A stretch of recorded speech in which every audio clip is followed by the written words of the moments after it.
Welcome back to Crit and Crit. I am Axion, And I'm Scint. and we are delving into the Library of Ancients while we discuss Harry Potter and the Sorcerer's Stone. Make sure your checkouts have all been turned in and all of your fines have been paid, and here we go. Let's hope the librarians are still in their cages.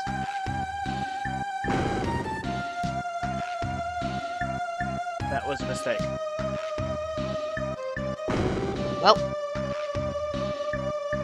Anyway, today's topic is the concept of a heart's desire, which becomes a fairly major plot point as the story goes on.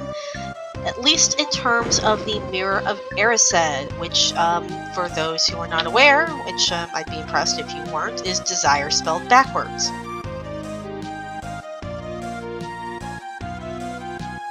So, Harry discovers this completely on accident, because he is testing out the Invisibility Cloak he got for Christmas, which Dumbledore sent him because it belonged to Harry's father. And, raises some questions about what exactly Dumbledore was expecting to happen, because, yes, let's give a child a powerful magical artifact that can let them get up to all sorts of shenanigans around the school. Kind of makes you wonder if Dumbledore absolutely knew what Harry was going to do that year.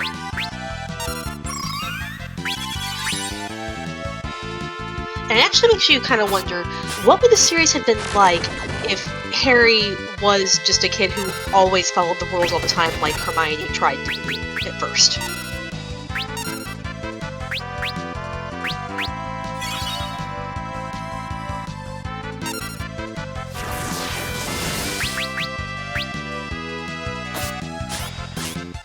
I have a feeling it would be a lot less interesting, at the very least.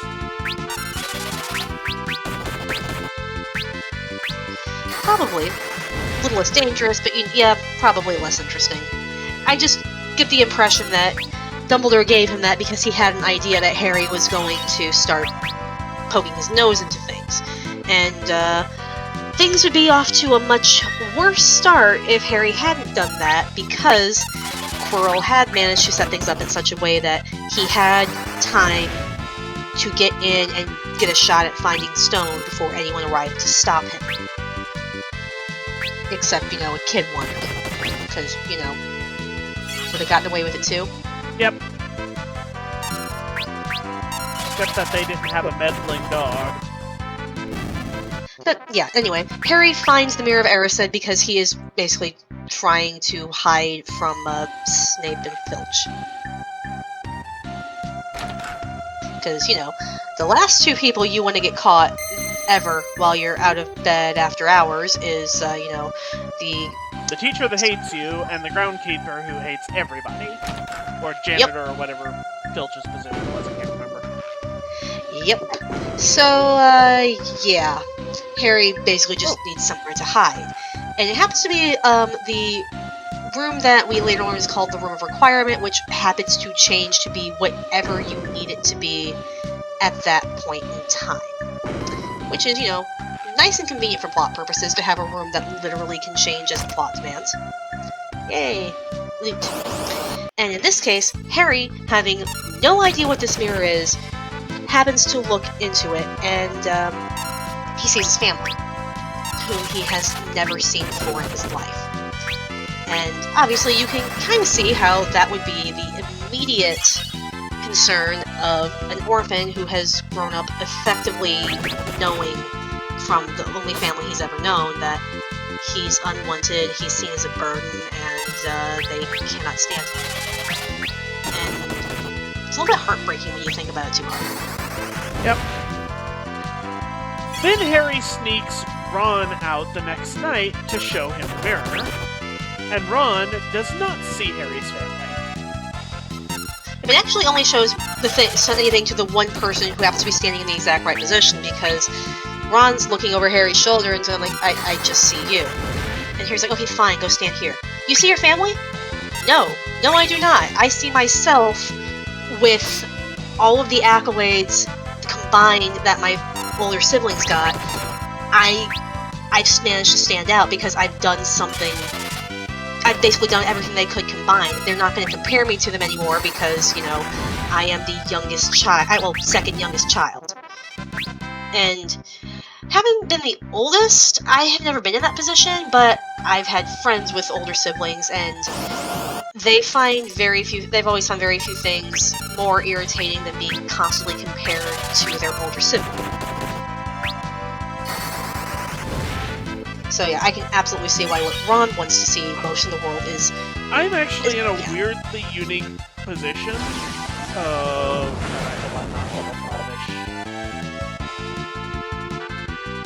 And you are! Not on the whole team, which is what I was worried about.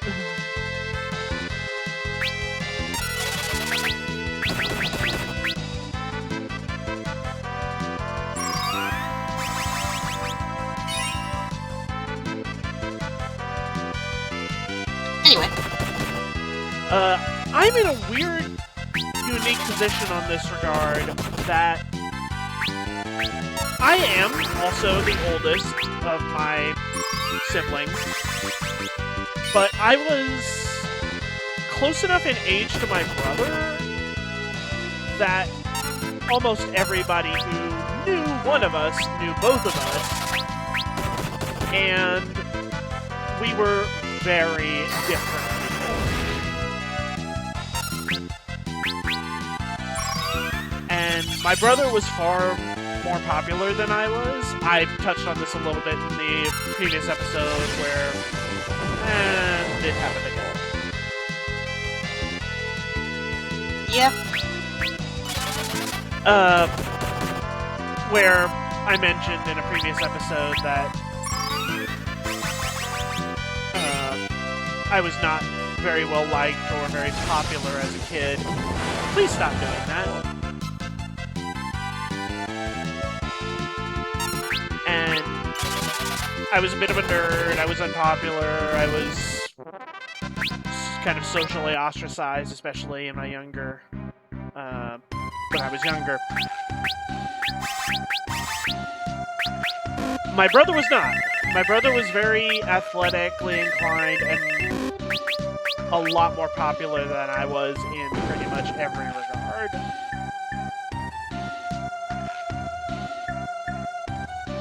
Yeah.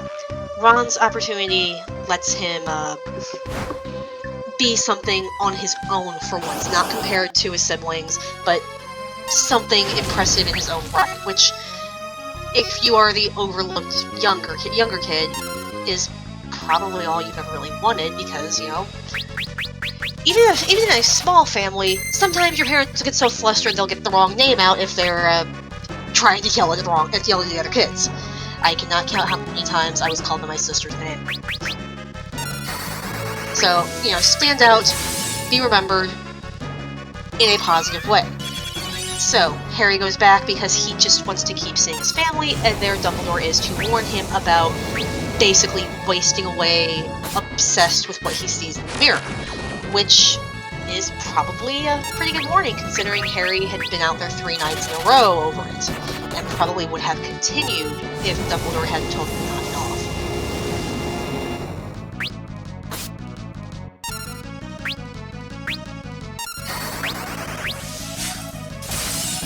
Dumbledore, on the other hand, says that when he looks in the mirror, he sees himself with a pair of socks. Which raises several questions, the first of which is whether or not Dumbledore is actually telling the truth. Yeah, I was about to say, I think the obvious question is Dumbledore being honest?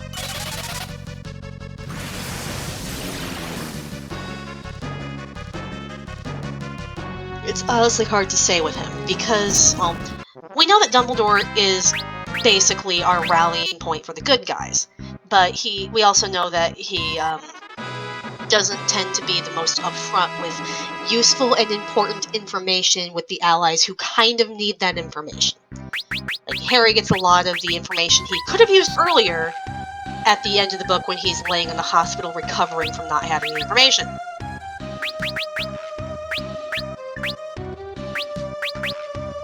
So it's kind of interesting just to kind of look at the psychology of how different heart's desires show up. Like, I have no idea what some of the other characters in the series would see. I don't even know what I would see.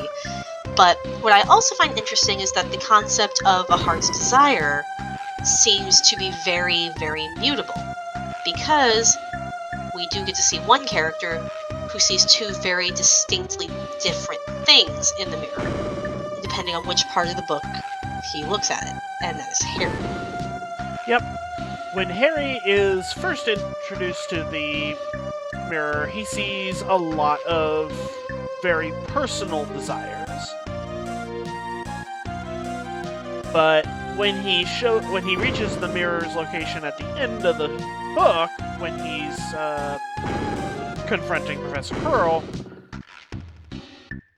he sees what he desires in that moment. And it's, as Dumbledore explains, since it's a helpful desire rather than a selfish desire, the mirror actually grants him his request.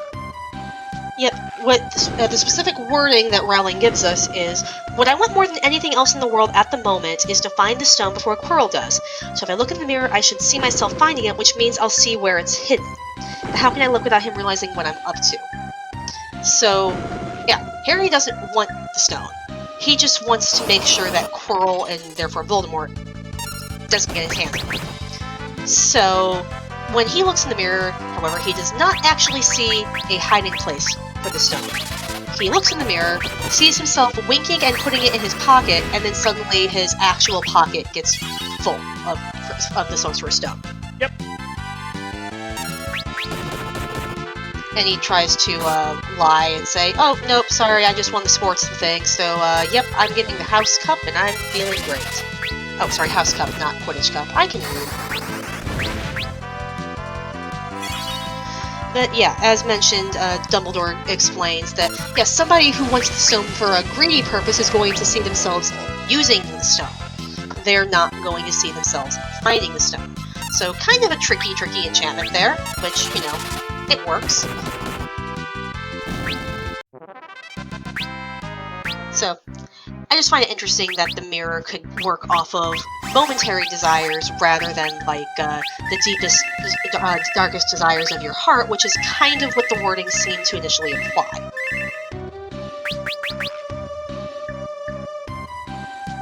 It does make a certain level of sense, though, considering a mirror reflects what is in front of it at the time.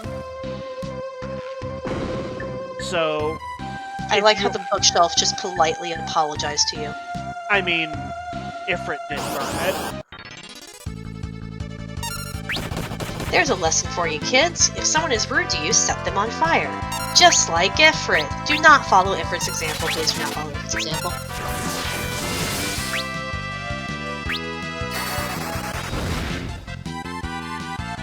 Yeah, it's kind of interesting that that's where Dumbledore chose to hide the stone.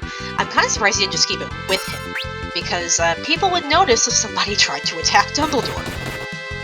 But again, this kind of fits in with Dumbledore preferring to work with puzzles and cat's paws. Kind of getting other people in the right position to do things. I'm sure there is. Sure how to feel about that. I'm sure there is a certain level of logic to Dumbledore's idea.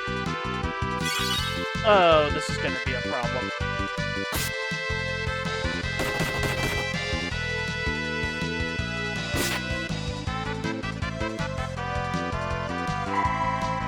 What's wrong? He berserked us, so every time Galuf swings at the enemy, it's going to get healed. Ah. Because he's got a healing staff on.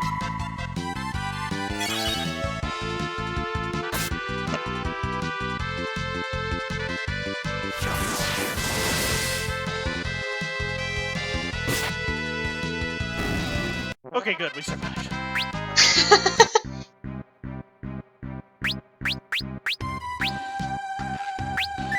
But yeah, it's an interesting place to hide it, and it is a kind of clever riddle to have to figure out, because I can think that, you know, a lot of people, even with the best of intentions, would fail to get into the stone's hiding place because they might think about what they would do with the stone or see themselves giving it to somebody else because that's what happened with Quirrell. Quirrell didn't want to use the stone. He saw himself giving it to Voldemort, which I honestly wonder how that looked considering Voldemort lives on the back of his head. So...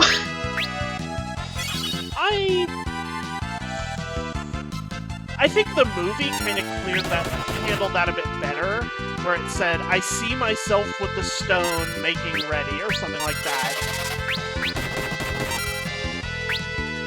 It's been a long time since I've seen the movies. Yeah. I mean, I'm going from memory here as well, so I could 100% be off. Yep.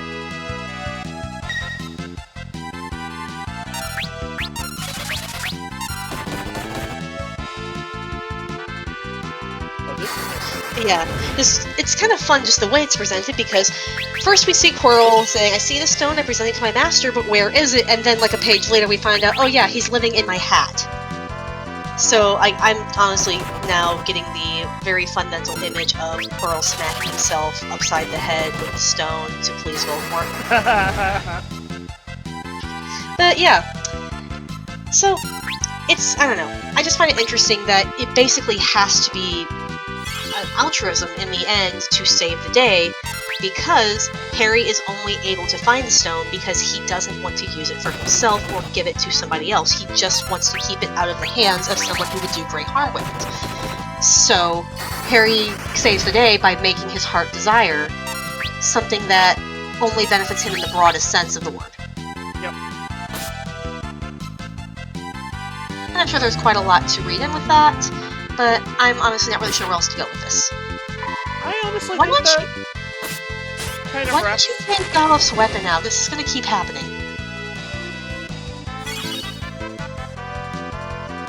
Mostly because I actually do use it to heal myself, and it saves me MP.